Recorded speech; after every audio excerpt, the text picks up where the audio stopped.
À 17 ans, la jeune fille était connue pour son intelligence vive, sa bouche tranchante comme une lame et son regard franc.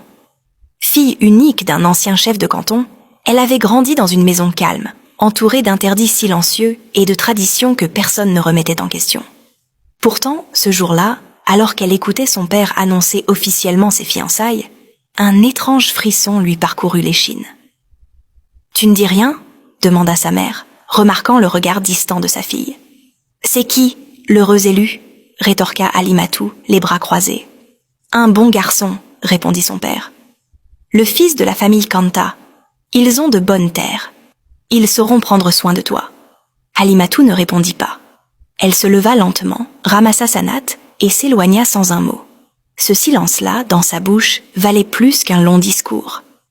Quelques heures plus tard, alors que la nuit tombait sur le village, Halimatou se rendit chez son amie Awa, une jeune veuve qui vivait seule depuis la disparition de sa sœur, Binta, 3 ans auparavant.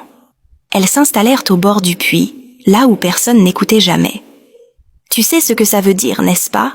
chuchota Awa en lui versant de l'eau fraîche sur les mains.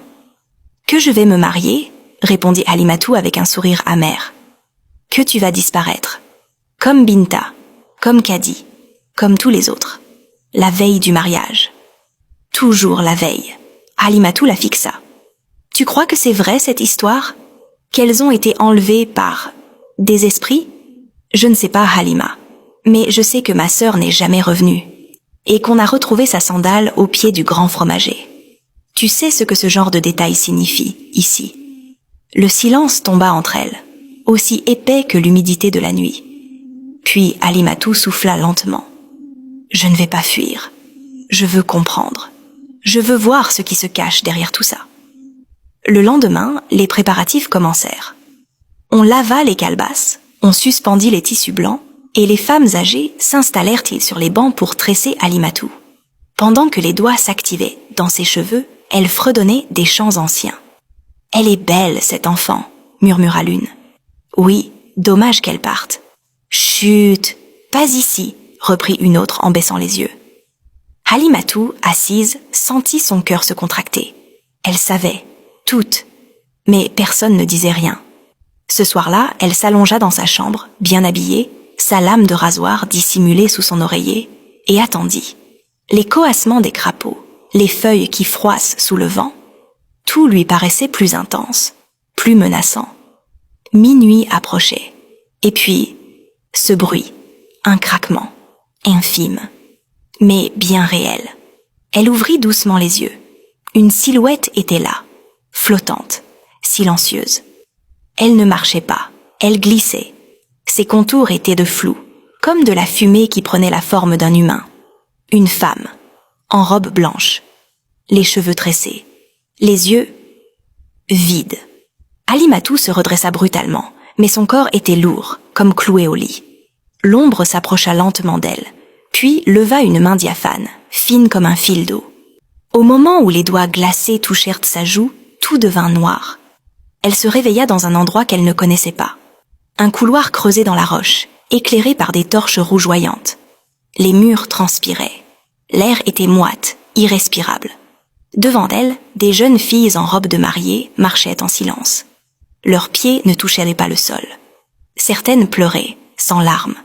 D'autres chantaient des prières déformées, comme apprises par cœur sans y croire. Et tout au fond, un vieil homme apparut. Il avait un visage ridé comme un tissu froissé, mais ses yeux brillaient d'une lueur étrange. Il parlait sans ouvrir la bouche. Sa voix résonnait directement dans la tête de Halimatou. « Tu n'aurais pas dû rester éveillé. Tu n'étais pas censé voir, ni comprendre. Mais maintenant, il est trop tard. Qui êtes-vous? Où suis-je? Qu'est-ce que vous leur avez fait ?» cria-t-elle. Le vieil homme la regarda longuement. « Ce que tes ancêtres ont permis, ce que ton village a accepté, chaque génération paie. Et toi, tu étais le 7e visage. » Halimatou hurla.